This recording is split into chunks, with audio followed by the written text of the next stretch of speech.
Hey, it's Joe, and what follows is a video that I made a few years ago that's been on my other channel, on my personal channel, and I wanted to put it over here because, well, it's very popular over there, and also I think it would be helpful to the folks who watch these videos over here. It's about releasing your repressed emotions that could possibly be making you ill or causing pain, and doing that through depth journaling. In 2018, which is when I made the video, and you'll see I look a bit different than I do now. My hair was, well, it was purple, and it was also a bit longer, and I was slightly different size, and certain parts of me were a bit different. But anyway, I'd had a relapse from fibromyalgia, and I'd been really ill again, and I had been starting the work on working through the things that could have been causing it, and the ways that I could then, be okay again and get back to my life. And I have actually been reflecting. I'm still doing that work. I haven't ever stopped doing that work since that time when I really dug in.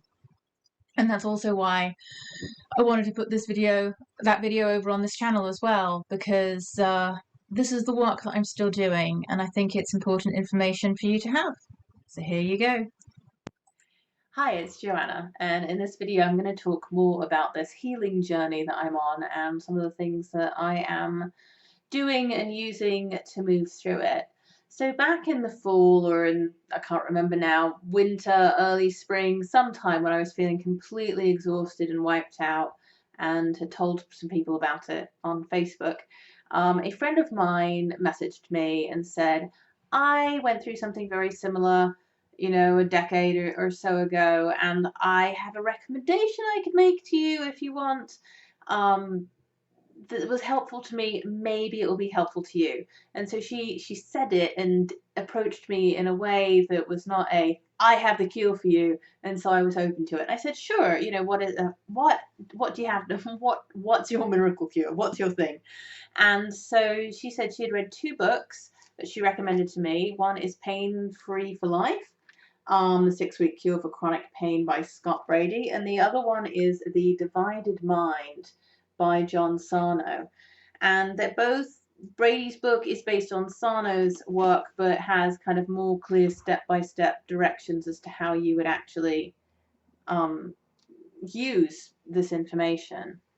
The premise of it is essentially that your repressed emotions of grief, anger, fear, guilt, shame, those kinds of things cause physical symptoms. Could be pain, could be irritable bowel syndrome, could be fibromyalgia, chronic fatigue syndrome, migraines, even heart disease. All kinds of physical symptoms come about as a result of these repressed emotions.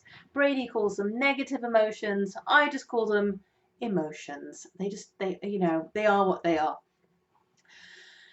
Both of them, both Sarno and Brady, seem to believe that these physical symptoms come about because your unconscious mind is using the pain and the symptoms to distract you from the repressed emotions, which I personally don't agree with.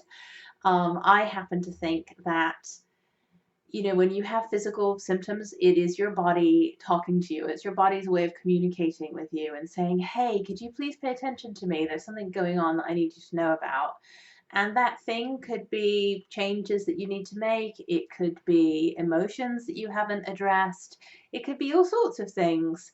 But it's really your body working in concert with you and in harmony with you, as opposed to your mind trying to trick you. Or I am not really into the way that they put it forth about, basically it's the mind's trickery, and it's your mind trying to trick you from feeling these emotions or from dealing with this repressed stuff, sometimes to protect you because it was so overwhelming or traumatic, and sometimes just because, apparently.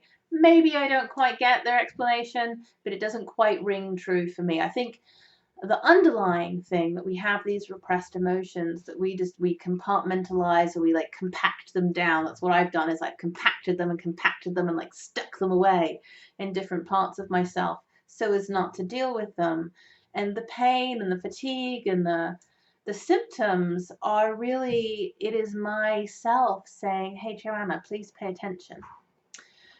So the way that their method for dealing with this stuff basically is a process called depth journaling, in which you write about, you take 20 minutes a day or so and write about the circumstances from your past, from your childhood, or I think any time in your past, your present circumstances, the pressures and things that you feel, and your personality, whether that is one that wants to always be good or be perfect or please other people or not show any emotion, be strong and stoic, whatever your personality is, those aspects of your personality that tend to make you repress emotions. There's different ways that you can do depth journaling, but essentially it is digging in and writing about it and letting yourself just write and letting all of these emotions rise up to the surface and come out. I do it long form in a journal. You could also do it, typing it out on the computer, but allowing all of these emotions to come up to the surface and to come out of you. And I found this to be really hard work, honestly, and also very powerful work at the same time. So in the next video in this series I appear to be doing, I'm going to talk more about the experience of depth journaling for me and some of the fears I had going into it and what the experience has been like. Overall, though, I'll say it's been quite profound and healing for me. So I'll leave it at that. If you would like to keep hearing more about this topic, please subscribe to my channel and I'll see you in the next video.